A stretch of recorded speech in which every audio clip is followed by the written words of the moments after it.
He didn't teach me anything growing up. What he did in the household was go to work. You know what I'm saying? But he didn't come home and talk to us. He didn't take me and teach me to play ball or anything like that. He didn't teach me about girls. I didn't even see him be affectionate necessarily to my mother. You know what I'm saying? So I don't know what love looks like. You know what I'm saying? So I don't really know, can I say I love you when I don't really know what that means for real, for real. You know what I'm saying? So when someone... Is it hard to tell your dad I love you? Say it again? Is it hard to tell your dad I love you? I would have to talk to my father to tell him I love him.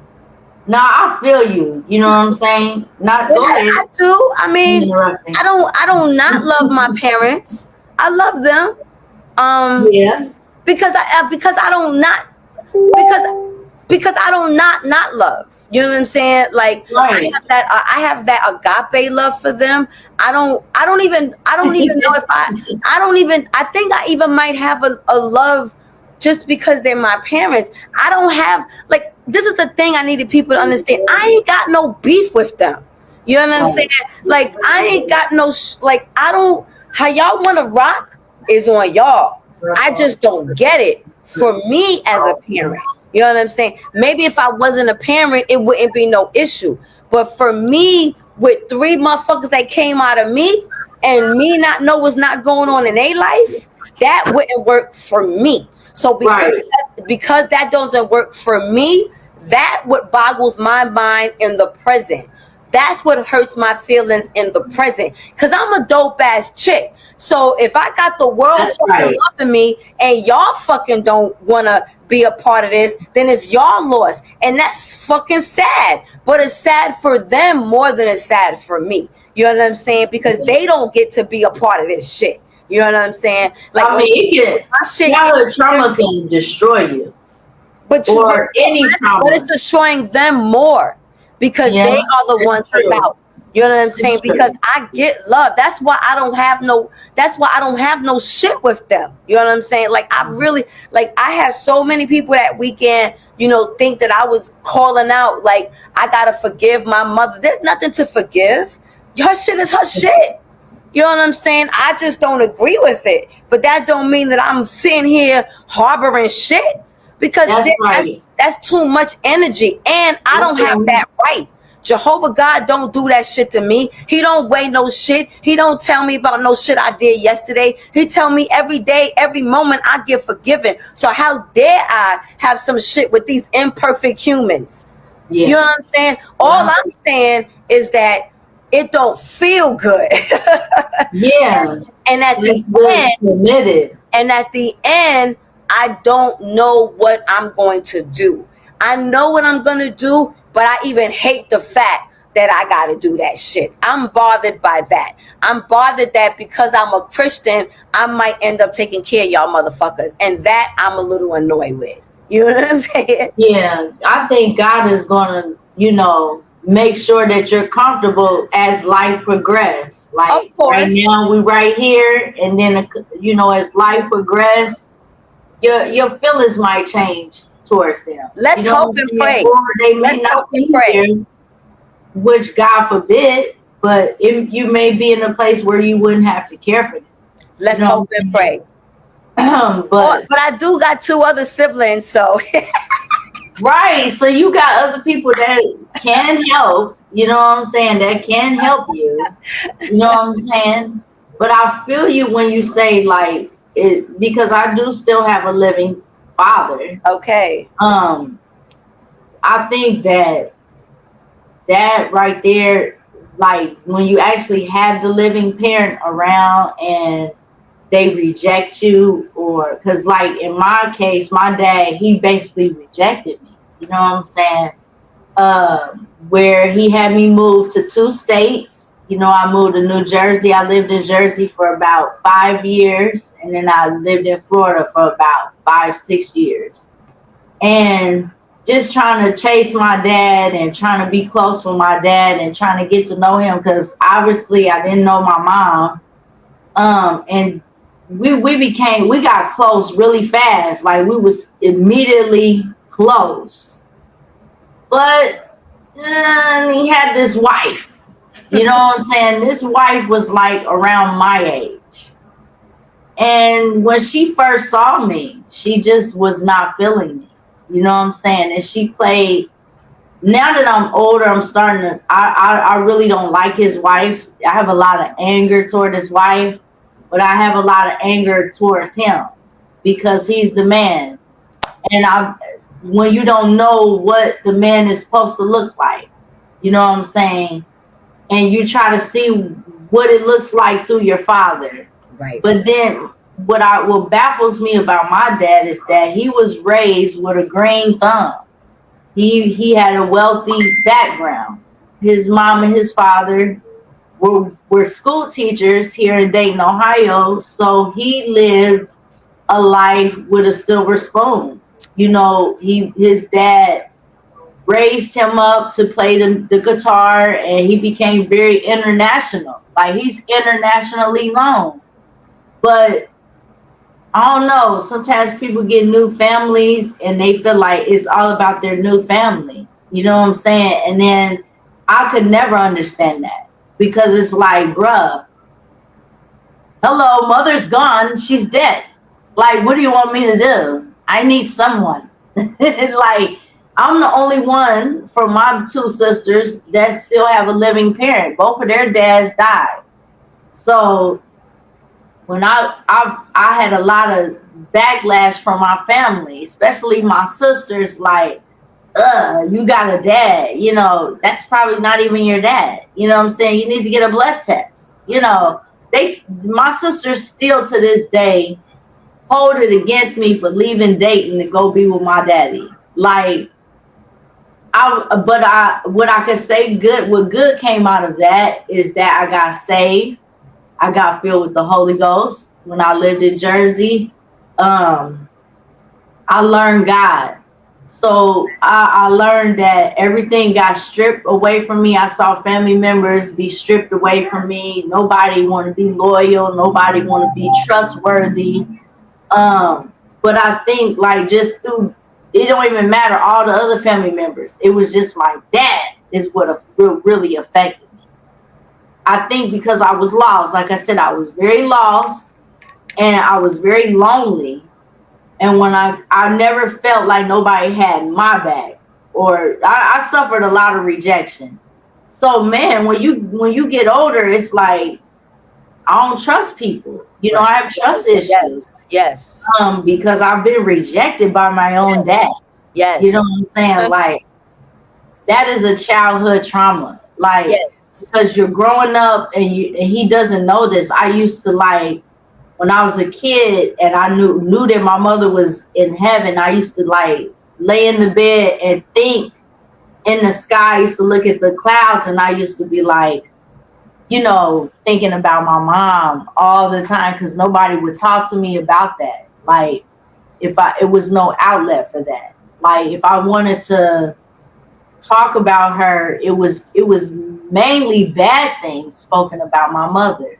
So when you go and you meet your dad and you see my dad is also in the church, like, that's what really got me was like, you're a minister now, you know what I'm saying? You got this big calling, and then you're like hypocrite because you're not going to try to make a relationship with your first child that you obviously got pregnant with. This woman said, you know, that ain't my baby. You know, you figure it out as a child, like how it went down. Like, maybe that's how it was. It's like, that's not my child, you know. And then once I get older, then he knew all these years I was his child. And here it is, I'm running into men that's the same way. You know, you have kids with dads that saying that ain't my baby when you know it is. Yes. You know, it's like, so that's why I feel like early on for young girls or, you know, young people in general, is that you recognize if you have childhood trauma and try to fix it early so that you don't make bad decisions with choosing the wrong baby fathers or wrong baby mothers. That's why it's important to discuss things that can affect your mindset, that can affect your mental, that can throw you offset a little bit by not making the right decisions. So even though I didn't have those things, I think at 40 years old, I think I am starting to just say, you know what? My dad, he cut me deep. You know what I'm saying? He basically rejected me. But how am I going to protect my energy now? Like, am I going to continue to let that destroy me, like mentally? Because you don't even realize it be destroying you, but it could be destroying you because you don't get no help for it. You don't deal with it. Our parents don't know mentally how to deal with what they were dealing with. But what help is like we could get our generation to start telling us, talk to us about what's going on with them. You know what I'm saying? So then we're wiser instead of holding it in and not talking about it and always ignoring the facts. Like I don't know what that is, but like with my family, when it came to my mom, me and my sisters, we had to wait till we grew up to figure out what happened to our mom. You know what I'm saying? They would not talk to us about it. And I'm not going to share too much, but as a result of my mother being killed, with me being the baby child and her being gone while I was a baby, she left behind a 6-year-old and she left behind a 4-year-old. The 6-year-old, which is my older sister, it ruined her. It ruined my sister, you know what I'm saying? Because she saw it. So it was like my mom was being killed and then she's on the deathbed with her hand hanging out of the bed, of the stretcher.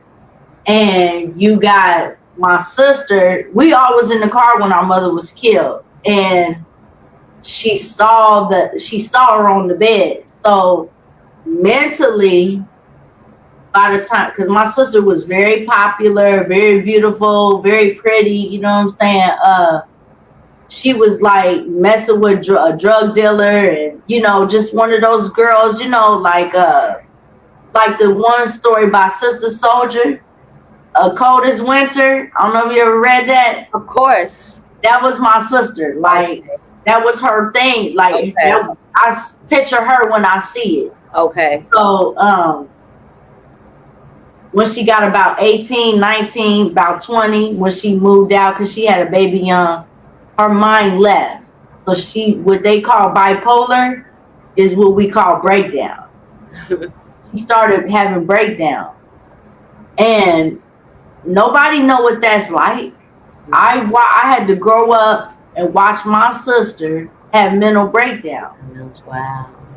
Because there was no outlet. Right. There was no safe space. Right. It's important to pay attention to traumas, especially like childhood trauma, because I would see videos of my sister on the VHS where she looked sad all the time.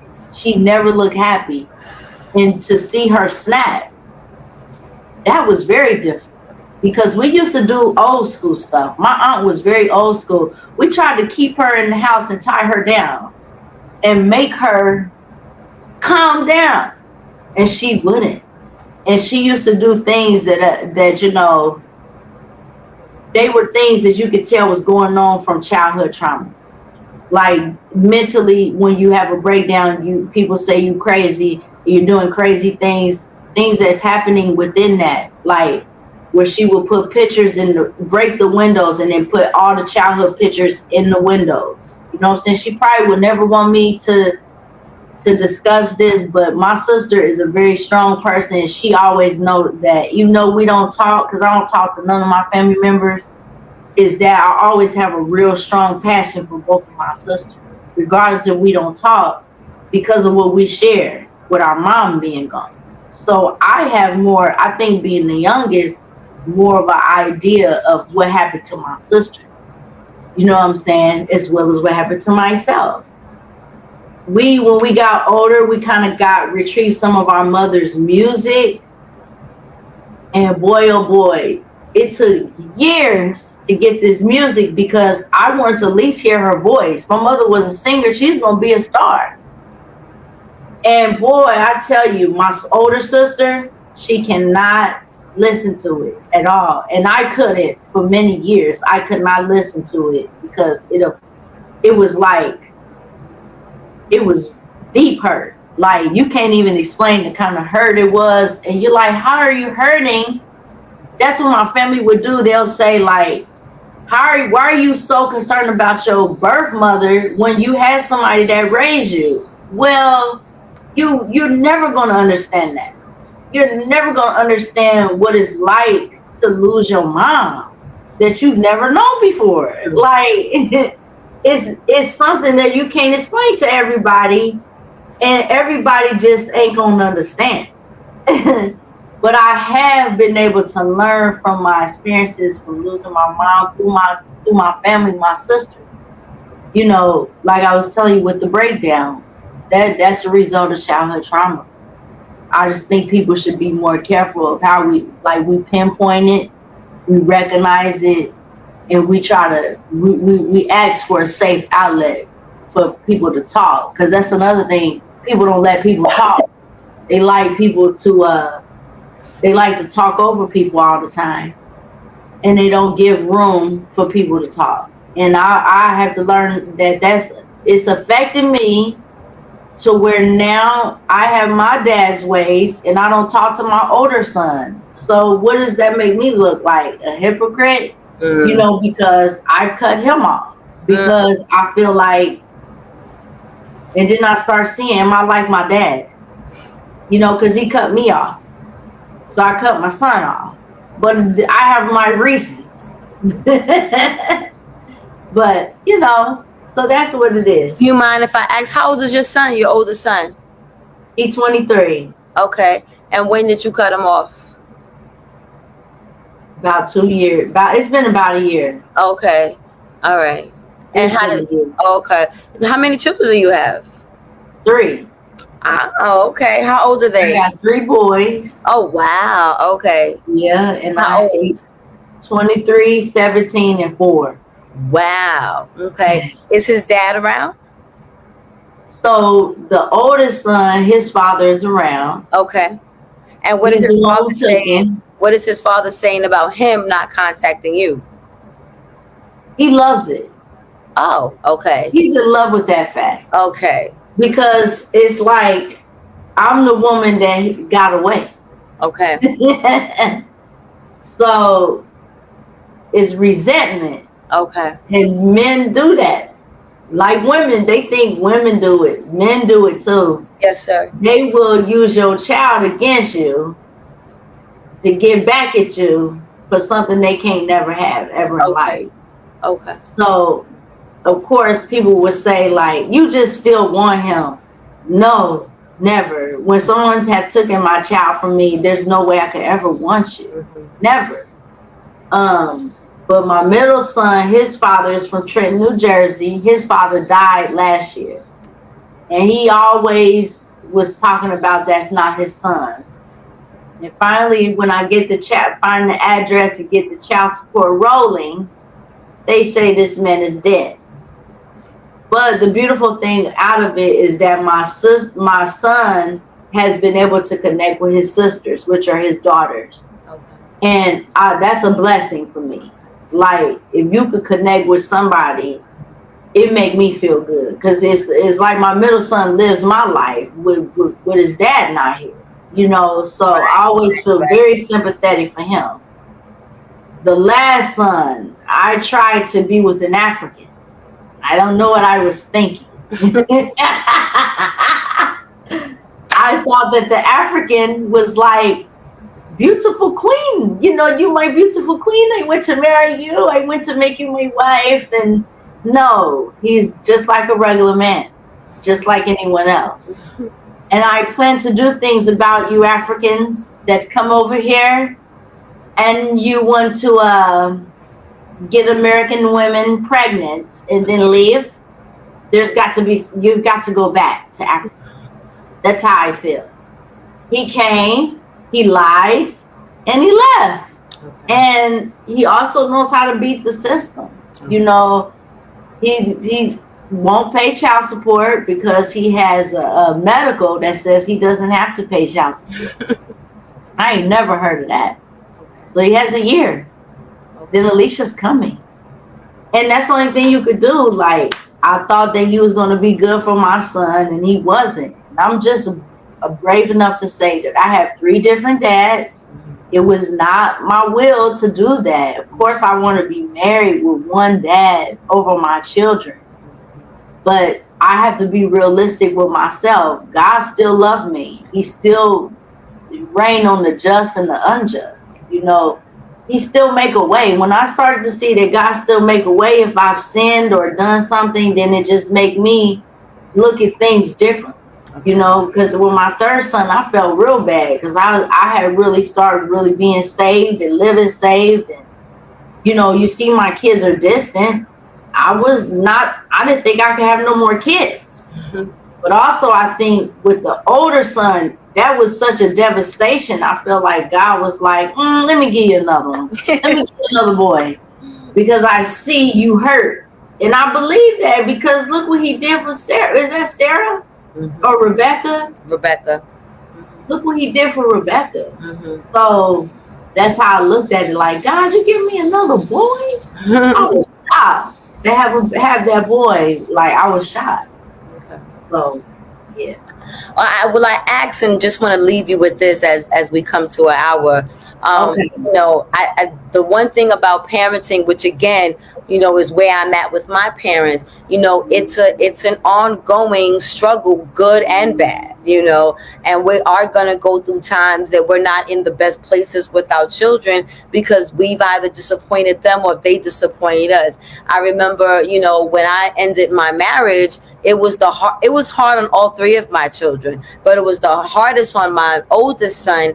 And because he was left behind in the process, you know, from 11 to 21, our relationship was extremely volatile, you know. So at 27, you know, we just started developing a relationship again when he turned 21, maybe like 22. And then, you know, that was still like not the closest because we hadn't had a relationship. So now it was like almost brand new. And then COVID allowed us to kind of have a relationship because I went down south and stayed at his house, which was different for me because now I had to learn how to be a parent, how to be a guest in my son's home and not be his mother in an adult child's home. So that was very good for me learning and wow. Forced to be put in that position, which then changed our relationship, and it's changing our relationship where now the respect level is different because now I can't just son you. I actually have to treat you like a fucking adult. So it's right. So it helped my relationship with the second son, who's 24 years old, because I can't treat you the same. I have to meet you where you are, you know, and the realization is that you're 24, you're 23, you're 22 outside of my home. So I can't treat you the same as when you were, you know, 16, 17, or even 15, or even when you're 15, treating you the same as 16, when now you have different luxuries that you didn't have at 15. Now you have a curfew, you can go out, and I'm still treating you like you 15, you know, because I'm not ready to let go. So I had to learn those things with my first son so that I can do better with the other 2 children. And unfortunately, we just had to go through that. But with prayer, and because my heart was still coming from a good place, because at the end of the day, it's about self-preservation. And you could be my child and I'm going to love you, but you ain't going to run all over me, and you're not going to be disrespectful, and you're not going to do what the fuck you want to do up in my fucking house. Because at the end of the day, I always told my children to this day, this is not a democracy up at 920. This is a fucking dictatorship, which is why none of my children live with me. You know what I'm saying? I'm so sad, but none of them live with me because of that. You know what I'm saying? I know that's right, though. But at the end of the day, they all independent in their own apartment, in their own situation. Wow, that's good. 19, 24, and 27. So as much as I may want my children home, and I see parents that got their kids at home, I also see parents who wish that they can have their children out the home the way that my children are out the home, because I set the tone. My son can live here and not pay $1,000 rent that he's paying in Harlem. But you know what my son can't do? Who's 24 years old? My son can't fuck in his house. But I know that's right. neither could I. You know what I'm saying? So me and my dude, we wasn't fucking in this house for 6 fucking months because my kids was here. You know what I'm saying? My grown ass kids who 24 and 18 was cock blocking my ass, but I was cock blocking their ass because I set the tone. You know what I'm saying? So we have our relationship, but it is one of a parental and child. As much as we grow and they are now adults, they are still my children, but I respect the transition of them coming into adulthood. You know what I'm saying? So I pray for you and your son, because I know at the end of the day, it ain't by like I wish this. It's standard, and I'm not gonna sacrifice who I am and what I am because I love you, because I don't owe you that. I've done my job. You know what I'm saying? And that's the other thing about parenting. I ain't got no guilt about how you feel about how shit turned out. It seems like people. I ain't got guilt because you mad like that your to father did this X, Y, and Z. My son mad at me to this day. We can love each other, but a couple of months ago he sent me a text about he mad at me because I ain't got a close family. He mad at me because my mama and daddy ain't fuck with me. But yeah, okay, be mad at me. I know that you can't really fucking be mad at me for other people's behavior. But I'm the closest one to you, so I understand you gonna be mad at me for a second. But guess what? I ain't gonna carry that weight. You carry that fucking weight if you want to, but that shit ain't mine to carry, because I did my job and I did right by you. Because I had to learn that. That's something I had to learn, and that's why I got to keep you around. You can't leave because I need wisdom with boys. Yes, Lord. I need the help. It's not easy. I think, like I said, take a village. Yes, ma'am. I needed to hear that, because like family members or people, they try to make you feel like guilty when you wash your hands clean from an adult child. Mm-hmm. Like, I still got you really didn't wash your hand clean, but you ain't in my household, and you can't speak for me and mine because you got an opinion. You can have an opinion, and thank you, because your opinion might even have some value. But at the end of the day, it's about self-preservation and what I got to do for my sanity and my preservation and my safe space. Because even if you come out of me and you mine, this is still my safe space that I control. So I can't put my happiness and my sanity upon you. So in order to keep myself right for the other 2 children that I still gotta love, I might have to remove you from the situation for the moment. But that don't mean that I don't love you, and that don't mean that I'm not here for you, because you know that. But you gotta get right, because you gotta do right by me as your mother. Fuck out of here. Right, exactly. Because one thing about it, like, sometimes kids, I feel like when they have both parents and they have never seen their parents together, there's a playing on, like the play on the parents. Of course. You know, but they still know their parents. You know what I'm saying? Hold on.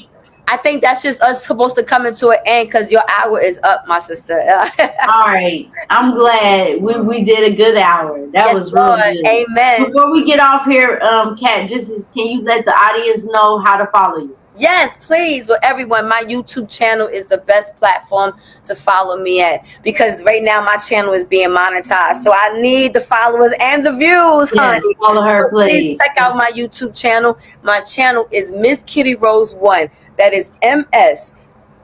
That is MSKITTYROSE, the number 1, all one word. MSKITTYROSE, the number 1. Miss Kitty Rose 1. And this is the Kitty Rose lifestyle. I am here to be served. I am here to be used. I am a wounded healer. I am a minister who does not preach perfection. I just testify about having God in my life and what that has done for me. I love it. See, I love people like you, honey. Yes. Thank y'all for coming. And I'm about to light up. So thank you. Whenever you might want to join in a spliff, I'm open to that, because I'm a cussing, smoking minister. Okay, then. Okay, I ain't mad at it. I ain't mad. That's why you only got an hour. It's time for me to smoke. All right, sis. Okay, love you. I appreciate you. Hopefully we can do this again. Yes, you can stay in contact with me, and I'm gonna text you when we get off here. Yes, ma'am. All right. Thank you all you. have tuned into Alicia Intellectual Talks. Until next time. Bye. Hopefully I know how to do this. Stay tuned for the next. Oh wait, don't leave yet. Childhood trauma on Alicia. Hold on, wait, don't leave yet. Okay. I'm gonna take a picture. Okay. All right. Ready? Wait, hold up. Yes.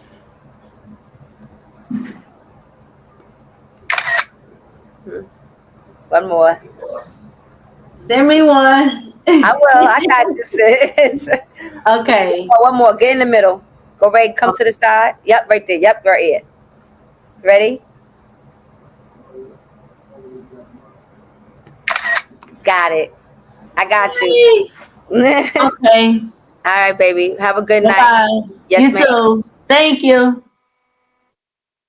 All right, everybody. And we're ending.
you.